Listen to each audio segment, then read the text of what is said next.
You can tell a lot about a landlord from how they react to the Ombudsman. That was said to me by a colleague who has had more than his fair share of criticism from the Housing Ombudsman, and I'm going to return to that point in a moment or so. Big announcement last week was Keir Starmer saying that he wanted to build some new towns.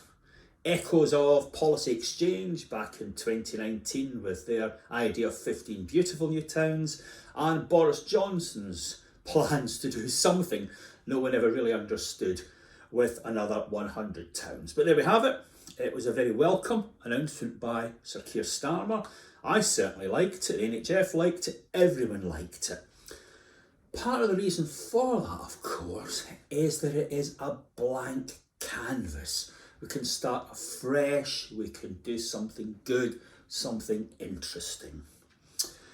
And no wonder we welcome that, because of course what the Ombudsman is shining a light on is that since round about 2010, possibly earlier, investment stopped to a very large extent in existing homes, and certainly regulation, inspection, scrutiny stopped stone dead.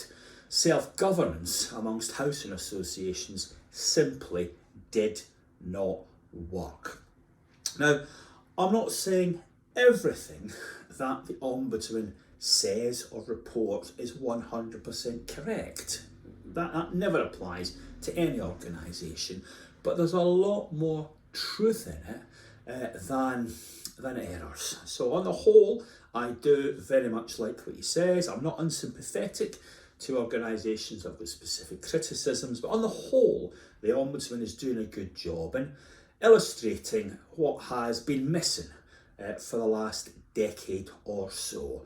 And I do think that we need to recover our reputation if we want to be part of the future and engaged in building these new towns. We've got to look very hard at how we run ourselves, and I think we have to concede and accept that the professionalisation, or more correctly, gentrification of boards has been as problematic as gentrification in other spheres. The purging of tenants and councillors from boards has not obviously led to any great improvement in quality. Now at the moment, Michael Gove is writing out to many landlords who've been criticised by the Ombudsman, and it begs the question, what is the game plan, Michael? If you want to take it to the fullest extent, do you nationalise some of these associations and put them back in the public sector competing for resources? You see the problems that causes at councils, or do you alternatively bring in private equity and have Fergal Sharkey all about you in exactly the same way he is on water? No clear path out of the current situation. And if the new towns that Keir is talking about are to rely on sales to fund the affordable housing, then how do we deal with issues like poor build quality? Will folk want to buy those homes? All the problems with leasehold properties and shared ownership may make folk again reluctant to buy, and freeholders in some of the new towns that have been built at the moment are complaining endlessly that councils don't have the money to adopt the estates. Therefore, the freeholders are paying for the maintenance of estates once through the council tax and again through the association service charge.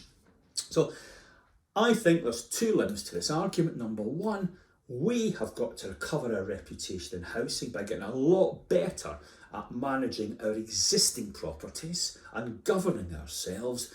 And at the same time, we need firmer proposals from all of the political parties on how social housing is to be funded into the future.